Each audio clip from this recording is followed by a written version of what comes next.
தமிழில்தான் வீடியோ வரும். ஒருவேளை ஆங்கிலத்தில் டப் செய்த ஆடியோவாக வந்தால் செட்டிங்ஸை மாற்றிக்கொள்ளவும்.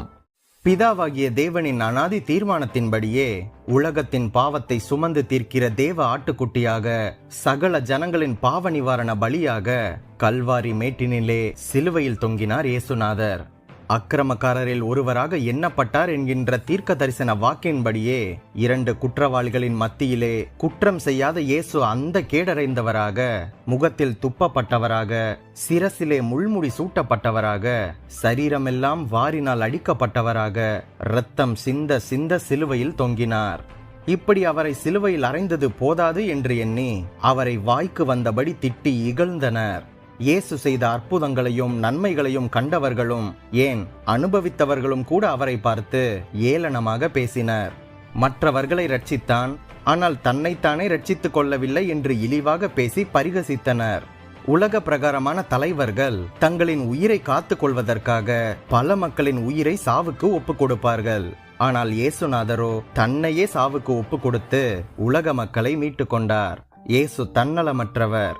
இயேசுவின் இறுதி வார்த்தைகளை கேட்பதற்காக சிலுவையின் அடிவாரத்திலும் பக்கத்திலும் பலர் ஆவலோடு காத்திருந்த வேளையிலே இயேசு 7 வார்த்தைகளை கடைசியாக பேசினார். இந்த 7 வார்த்தைகள் என்னவென்று நம் எல்லாருக்கும் தெரியும். ஆனால் ஒரு வார்த்தைக்கும் பின்னணியில் எவ்வளவு ஆழமான சத்தியங்கள் இருக்கின்றது என்பதை பற்றி நாம் இன்னும் ஆழமாக கற்றுக்கொள்ளலாம். இந்த வேளையில் இயேசுவின் அன்பை நினைத்து பார்ப்போம். இந்த பதிவில் இயேசு பேசிய முதல் வார்த்தை என்ன, ஏன் அப்படி கூறினார், எதற்காக கூறினார், அதன் அர்த்தங்கள் என்ன என்று விரிவாக பார்க்கலாம். நம் Bible wisdom Tamil WhatsApp channel link டிஸ்கிரிப்ஷனில் இருக்கின்றது. கிளிக் செய்து வாட்ஸ்அப்பிலும் இணைந்து கொள்ளுங்கள். ஒருவேளை நமது சேனல் நோட்டிபிகேஷன்ஸ் பற்றி யூடியூபிலேயே உங்களுக்கு வரவில்லை என்றால் பெல் பட்டனை கிளிக் செய்து ஆல் என்கின்ற ஆப்ஷனை செலக்ட் செய்து கொள்ளுங்கள். 7 வார்த்தைகளில் இயேசு பேசிய முதலாவது வார்த்தை லூக்கா 23:34 காணப்படுகின்றது. பிதாவே, இவர்களுக்கு மன்னியும், தாங்கள் செய்கின்றது இன்னதென்று அறியாதிருக்கின்றார்களே என்று இயேசு கூறினார். சிலுவையில் தம்மை அறைவதற்கு காரணமாக இருந்தவர்களுக்காகவும் அறைந்தவர்களுக்காகவும் பரிந்து பேசும் வகையில் இவ்விதமாக பிதாவிடம் வேண்டுதல் செய்கின்றார். கொடிய வேதனைகளை அனுபவிக்கும் வேளையிலும் கூட தம்மை பகைக்கிறவர்களுக்காக இயேசு ஜெபித்த இந்த அன்பு கனிந்த ஜெபம் நம்மை பரவசமடைய செய்கின்றதல்லவா? அவருடைய இருதயத்தில் நிறைந்திருந்த தெய்வீக அன்பு வார்த்தை வடிவில் வெளிப்பட்டது. பகை, வெறுப்பு, மூர்க்கம், வெறிச்செயல் நிறைந்தவர்களாக அவரை பழிவாங்கும் கொடூரமான இந்த சூழ்நிலையிலும் கூட இயேசுவின் அன்பு மாறவே இல்லை. இவர்களை மன்னியும் என்று இயேசு கூறுகின்றார். மன்னிப்பு கேட்பது இந்த காலத்தில் மிக எளிதாகிவிட்டது. ஐ எம் சாரி என்று ஈஸியாக சொல்லிவிடுகின்றோம். ஆனால் உங்களை நான் மன்னிக்கின்றேன் என்று அவ்வளவு சீக்கிரமாக யார் வாயிலிருந்தும் வந்துவிடாதல்லவா? சிலுவையில் இயேசு கிறிஸ்துவின் இரத்தம் மட்டும் தண்ணீர் போல பாயவில்லை. அவருடைய மன்னிப்பும் நதியாக, நீர்க்காலாக பாய்ந்தது. லூக்கா 23:34 இயேசு பேசிய இந்த வார்த்தை புதிய ஏற்பாட்டு மூல பாஷையாகிய கிரேக்க மொழியில் மன்னிப்பு என்பதற்கு அஃபியமி என்கின்ற வார்த்தை பயன்படுத்தப்பட்டுள்ளது. மன்னியும் என்கின்ற அஃபியமி கிரேக்க வார்த்தை 6 விதமான ஆழமான அர்த்தங்களை கொண்டது. பிதாவே, இவர்களுக்கு மன்னிப்பு அருளும். பிதாவே, இவர்களது பாவங்களை புறம்பே தள்ளி அவர்களை ஏற்றுக்கொள்ளும். பிதாவே, இவர்களது குற்றங்களை பொறுத்து கொள்ளும். பிதாவே, இவர்களது பாவங்களை அப்பாலை எரிந்துவிடும். பிதாவே, இவர்களது கடன்களை ரத்து செய்து அவர்களை ஏற்றுக்கொள்ளும். பிதாவே, இவர்களது வழக்கை தள்ளுபடி செய்யும் என்கின்ற அர்த்தங்களை இந்த அஃபியமி வார்த்தை விவரிக்கின்றது. இதுபோக இயேசு கிறிஸ்து 6 முறை இந்த அஃபியமி வார்த்தையை பயன்படுத்தினார். முதலில் கபால ஸ்தலத்தை அடைந்தவுடன் சுற்றும் முற்றும் பார்த்து பிதாவே, இவர்களுக்கு மன்னியும் என்றார். 2வது போர்ச்சேவகன் அவரை தரையில் தள்ளி அவரை சிலுவையிலே வைத்தபோது பிதாவே, இவர்களுக்கு மன்னியும் என்றார். 3வது அவருடைய கைகளில் கூர்மையான ஆணிகள் கிழித்து கொண்டு பாய்ந்த வேளையில் பிதாவே, இவர்களுக்கு மன்னியும் என்றார். 4வது சிலுவையை அவர்கள் நேராக தூக்கி நிமிர்த்தி நட்ட வேளையிலே பிதாவே, இவர்களுக்கு மன்னியும் என்றார். 5வது சிலுவையில் சுற்றி நின்ற கூட்டம் இயேசுவை திட்டி சபித்தபோது பிதாவே, இவர்களுக்கு மன்னியும் என்றார். கடைசியாக போர் சேவகர்கள் அவருடைய தையல் இல்லாத அங்கேயே சீட்டு போட்டபோது பிதாவே, இவர்களுக்கு மன்னியும் என்று இந்த அஃபியமி வார்த்தையை பயன்படுத்தினார். இயேசு சிலுவையில் பேசிய முதல் வார்த்தையை சற்று விரிவாக தியானிக்கலாம். முதலாவது இயேசு பிதாவே என்று அழைக்கின்றார். நமது கர்த்தராகிய இயேசு சிலுவையில் தொங்கிய போது முதலில் பிதாவே என்று தேவனை அழைத்தது ஒரு அதிசயம். இயேசுவின் சொந்தமான சீடர்களே அவரை கைவிட்டுவிட்டு ஓடிவிட்டனர். பிதாவானவரும் அவருடைய குமாரன் உபத்திரப்படுவதை அனுமதித்தார். ஆனாலும் கூட இயேசு அவரை நோக்கி பிதாவே என்று அழைக்கின்றார். அந்த அளவிற்கு இயேசு அவரது பிதாவோடு நெருங்கிய தொடர்புடன் வாழ்ந்தார். நமது ஆண்டவராகிய இயேசு அவரது ஊழியத்தை துவங்கின போது இவர் என்னுடைய நேசகுமாரன் என்று பிதா கூறியதை மத்தேயு 3:17 பார்க்கின்றோம். இப்படி பிதாவும் குமாரனும் அன்பின் ஐக்கியத்தில் மகிழ்ச்சியுடன் நிலைத்திருந்தனர். அதனால்தான் இயேசு பிதாவே என்று முதல் வார்த்தையாக அழைக்கின்றார். இப்பொழுது ஒருவேளை நீங்கள் துக்கப்பட்டு கொண்டிருக்கலாம். தேவன் என்னை உண்மையாகவே நேசிக்கின்றாரா என்று ஒருவேளை எண்ணிக்கொண்டிருக்கலாம். தேவன் உங்களை நேசிக்கின்றார். அவர் எப்பொழுதும் உங்களை நேசிப்பார். அவர் உங்களுக்கான நோக்கத்தை செயல்படுத்தி கொண்டே இருக்கின்றார். எனவே நீங்கள் பிதாவே என்று அவரை நோக்கி ஜெபிக்கும் போது தேவனிடம் இருந்து வல்லமையையும் கிருபையையும் உதவியையும் உங்களது கஷ்ட நேரங்களில் அவரிடமிருந்து நீங்கள் பெற்றுக்கொள்ள முடியும். இரண்டாவதாக இயேசு பிதாவினிடத்தில் ஒரு வேண்டுகோள் வைத்து ஜெபிக்கின்றார். இரண்டாவது அதிசயம், பிதாவே இவர்களுக்கு மன்னியும் என்கின்ற விண்ணப்பம். இயேசு இப்படி ஜெபிக்க காரணம் என்ன? ஏன் இயேசு இப்படி ஜெபித்தார்? இயேசு ஏன் இவர்களுக்காக பரிந்து பேசினார் என்று பார்க்கலாம். முதலில் இயேசு இப்படி ஜெபிக்க காரணம் தேவனுடைய வார்த்தைகளை நிறைவேற்றுவதற்காக. பழைய ஏற்பாட்டில் ஏசாயா 53வது அதிகாரம் கல்வாரியை பற்றி கூறும் அதிகாரம். அதில் 12வது வசனத்தில் அவர் தம்முடைய ஆத்துமாவை மரணத்தில் ஊற்றி அக்கிரமக்காரரில் ஒருவராக எண்ணப்பட்டு அநேகருடைய பாவத்தை தாமே சுமந்து அக்கிரமக்காரருக்காக வேண்டிக் கொண்டது நிமித்தம் அநேகரை அவருக்காக பங்காக கொடுப்பேன், பலவான்களை அவர் தமக்கு கொள்ளையாக பங்கிட்டுக் கொள்வார் என்று கூறப்பட்டுள்ளது. பாவம் செய்தவர்களுக்காக நமது கர்த்தராகிய இயேசு கிறிஸ்து வேண்டிக் கொள்கின்றார். ஏனென்றால் அவர் தேவனுடைய வார்த்தைகளை நிறைவேற்றினார். இரண்டாவது, இயேசு தாம் பிரசங்கித்ததை செயல்படுத்துவதற்காக. இயேசு அவர் பிரசங்கித்த பிரசங்கங்களில் அவர் கூறினவைகளை செயல்படுத்தினார். இயேசு மன்னிப்பை பற்றி பிரசங்கித்ததை பார்க்கின்றோம் அல்லவா? மனுஷருடைய தப்பிதங்களை நீங்கள் அவர்களுக்கு மன்னித்தால் உங்கள் பரமபிதா உங்களுக்கும் மன்னிப்பார் என்று மத்தேயு 6:14 இயேசு ஜனங்களுக்கு போதித்ததை பார்க்கின்றோம். அதனால்தான் இவர்களுக்கு மன்னியும் என்று ஜெபிக்கின்றார்.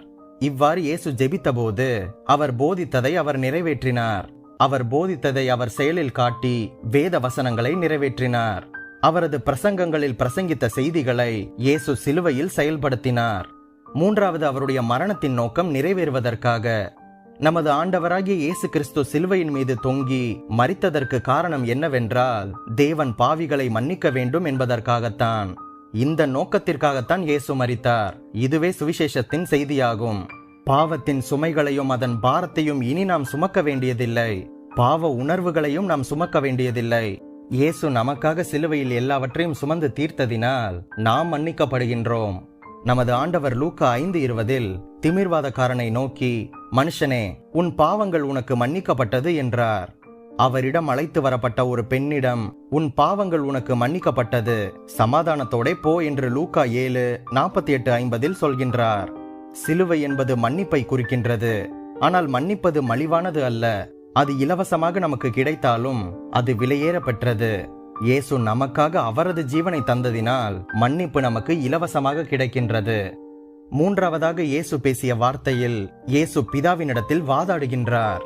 இந்த மூன்றாவது அதிசயம் என்னவென்றால் இயேசு பிதாவிடம் வாதாடுவதை பார்க்கின்றோம். அவர்கள் செய்கின்றது இன்னதென்று அறியாதிருக்கின்றார்களே என்று இயேசு பிதாவிடம் வாதாடுகின்றார். நமது ஆண்டவர் அவரது எதிராளிகளின் மன்னிப்பிற்காக மட்டும் வேண்டிக் கொள்ளாமல் அவர்களுக்காக வாதாடுவதை பார்க்கின்றோம்.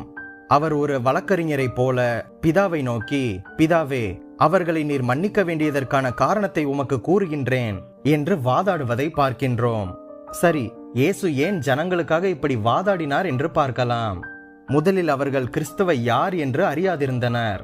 நமது ஆண்டவர் என்ன கூறுகின்றார்? அவர்கள் எதை குறித்தும் அறியாதவர்களாக இருந்தனர் என்று கூறுகின்றார். அவர்கள் எதை குறித்து அறியாதிருந்தனர்? அவரை ஒரு தீர்க்கதரிசி என்று போர் சேவகர்கள் பரியாசம் பண்ணினர். உன்னை அடித்தவன் யார்? அதை ஞான திருஷ்டியினால் சொல் என்று கூறியதை லூக்கா 22:64 பார்க்கின்றோம். அவர் வஸ்திரங்களை கலற்றி சிவப்பான மேலங்கியை அவருக்கு உடுத்தி முள்ளுகளால் ஒரு முடியை பின்னி அதை அவர் சிரசின் மீது வைத்து அவர் வலது கையில் ஒரு கோலை அவருக்கு கொடுத்து அவரை பரியாசம் பண்ணி அவரை அடித்தார்கள் என்று மத்தேயு 27:28-30 பார்க்கின்றோம். அவர் தேவனுடைய குமாரனாகிய கிறிஸ்து என்று கூறியதை குறித்து அவர்கள் பரியாசம் பண்ணி நகைத்தனர். இவன் தேவனால் தெரிந்து கொள்ளப்பட்ட கிறிஸ்துவானால் தன்னைத்தானே ரட்சித்துக் கொள்ளட்டும் என்று சொல்லி கிண்டல் செய்தனர். இயேசு யார் என்பதை அவர்கள் அறியவில்லை. ஆனால் இயேசு யார் என்பதை நாம் அறிந்திருக்கின்றோம். நமக்கு முழுமையான புதிய ஏற்பாடு உள்ளது. வேதாகமம் நமக்கு இருக்கின்றது. இயேசு யார் என்று நமக்கு நன்றாக தெரியும். அவர் தேவனுடைய குமாரனானவர். அவர் கர்த்தர். இரண்டாவதாக, அவர்கள் தங்களது செயல்களை குறித்து அறியாதிருந்தனர். தங்களது சொந்த செயல்களை பற்றி அவர்கள் அறியவில்லை. தேவனுடைய வார்த்தையை தாங்கள் நிறைவேற்றுகின்றோம் என்பதை அவர்கள் உணரவில்லை. எனவேதான் இயேசு அவர்களுக்காக வாதாடுகின்றார். அவருடைய வஸ்திரங்களை அவர்கள் பங்கிட்டு சீட்டு போட்டனர் என்று லூக்கா 23:34 சொல்கின்றது. அவர்களது அந்த செயல் சங்கீதம் 69:21 நிறைவேறுதலாகும். அவர் குற்றவாளிகளோடு கூட சிலுவையில் அறையப்பட்டார் என்று லூக்கா 23:33 பார்க்கின்றோம். இது ஏசாயா 53வது அதிகாரம் 12வது வசனத்தின் நிறைவேறுதலாகும். மூன்றாவது, அவர்கள் தங்களது பாவத்தை குறித்து அறியாதிருந்தனர். எல்லாவற்றையும் விட அவர்கள் அவர்களது பாவத்தின் பயங்கரமான தன்மையை பற்றி அறியாதிருந்தனர். தாங்கள் எப்படிப்பட்ட பயங்கரமான பாவிகள் என்பதை அவர்கள் அறியவில்லை. பழைய ஏற்பாட்டில் அறியாமையினால் செய்த பாவத்திற்கு யூத சட்டத்தில் தப்பிக்க வழி இருந்தது. லேவியராகமம் 4வது அதிகாரத்தில் அறியாமையினால் செய்த பாவங்கள் கண்டுபிடிக்கப்பட்டால் அதன் விளைவாக செலுத்தக்கூடிய பாவ நிவாரண பலி விவரிக்கப்பட்டுள்ளது. ஆகவே தான் இயேசு, பிதாவே, அவர்கள் செய்வது இன்னதென்று அவர்கள் அறியாதிருக்கின்றனர். அவர்கள் என்ன செய்கின்றார்கள் என்று அவர்களுக்கே தெரியவில்லை. ஆனால் நான் என்ன செய்கின்றேன் என்பது எனக்கு தெரியும். நான் அவர்களுக்காக மரிக்கின்றேன். தயவாக அவர்களை மன்னியும் என்று இயேசு வாதாடுகின்றார். கடைசியாக இயேசுவின் ஜெபத்திற்கு பிதாவின் பதில் என்ன? தேவன் யூதர்களுக்கு இரட்சிப்பின் செய்தியை அறிவித்துக் கொண்டே இருக்கின்றார். அப்போஸ்தலர் 3:17 நீங்களும் உங்கள் அதிகாரிகளும் அறியாமையினாலே இதை செய்தீர்கள் என்று அறிந்திருக்கின்றேன் என்று அப்போஸ்தலனாகிய பேதுரு கூறியுள்ளார். பவுல் அப்போஸ்தலன் கூட 1 தீமோத்தேயு 1:13 நான் அறியாமல் அவிசுவாசத்தினால் அப்படி செய்தேன் என்று கூறியுள்ளார். தேவன் இஸ்ரவேல் மக்களோடு பொறுமையாக இருந்து கொண்டிருக்கின்றார்.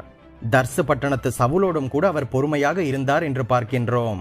எருசலேமில் இருந்த மக்கள் கிறிஸ்துவை இரட்சகர் என்று அறிந்து கொண்டனர். உதாரணமாக, சவுல் ரட்சிக்கப்பட்டு அப்போஸ்தலனாக மாறியதை பார்க்கின்றோம் அல்லவா? பழைய ஏற்பாட்டில் பாவம் செய்தால் தண்டனை உடனுக்குடன் வழங்கப்பட்டது. ஆனால் நீங்களும் நானும் கிருபையின் காலத்தில் வாழ்ந்து கொண்டிருக்கின்றோம். நியாய தீர்ப்பின் காலத்தில் வாழவில்லை. தேவன் பாவத்தை உடனே தண்டிப்பதில்லை. தேவன் அவரது இரக்கத்தினால் பாவிகள் மீதுள்ள நியாய தீர்ப்பை உடனே நிறைவேற்றாமல் காலம் தள்ளி போட்டுக்கொண்டே இருக்கின்றார். ஏனென்றால் இயேசு பிதாவை நோக்கி, பிதாவே, இவர்களுக்கு மன்னியும், இவர்கள் செய்கின்றது இன்னதென்று அறியாதிருக்கின்றார்களே என்று பரிந்து பேசி வேண்டிக் கொண்டார் அல்லவா? நம்பிக்கை இழந்து மரணத்திற்கு நேராக சென்று கொண்டிருந்த பாவிகளாகிய நம்மை அவரோடு கூட ஒப்புரவாக்கினார். ஆம், இது மிகவும் ஆச்சரியமான வேண்டுதலாகும். அப்படித்தானே? தேவன் இயேசு செய்த ஜெபத்திற்கு பதில் கொடுத்தார். நீங்கள் கிறிஸ்துவை இன்று விசுவாசித்தால் அவர் உங்களை உடனே மன்னித்து விடுவார். இயேசு கிறிஸ்துவில் உங்களுக்கு தேவையான சகல நன்மைகளும் பாதுகாவலும் பராமரிப்பும் சந்தோஷமும் சமாதானமும் வல்லமையும் இன்பமும் சம்பூரணமாக அடங்கியிருக்கின்றது. இப்பொழுதே நீங்கள் பாவங்களை இயேசுவிடம் அறிக்கை செய்து இயேசுவோடு இணைந்து விடுங்கள். அவர் உங்களை மன்னித்து விடுவார். நீங்கள் ஆசீர்வதிக்கப்பட்டவர்கள். இதுவே சிலுவையில் இயேசு பேசிய முதல் வார்த்தையின் ஆழமான சத்தியம். அடுத்த பதிவில் 2வது வார்த்தைக்கான அர்த்தங்கள் பற்றி பார்க்கலாம். நம் பைபிள் விஸ்டம் தமிழ் சேனலுக்கு உங்களால் முடிந்த உதவியை செய்யுங்கள். இந்த வீடியோவையும் நமது சேனலையும் கிறிஸ்தவ நண்பர்களுக்கும் மற்ற மத நண்பர்களுக்கும் அனுப்பி வையுங்கள். மேலும் பல வேதாகம தகவல்களையும் சத்தியத்தையும் அறிய நம் சேனல் பிளேலிஸ்ட் பக்கத்திற்கு சென்று மற்ற வீடியோக்களையும் பாருங்கள். மறுபடியுமாக சொல்கின்றேன், நீங்கள் ஆசீர்வதிக்கப்பட்டவர்கள்.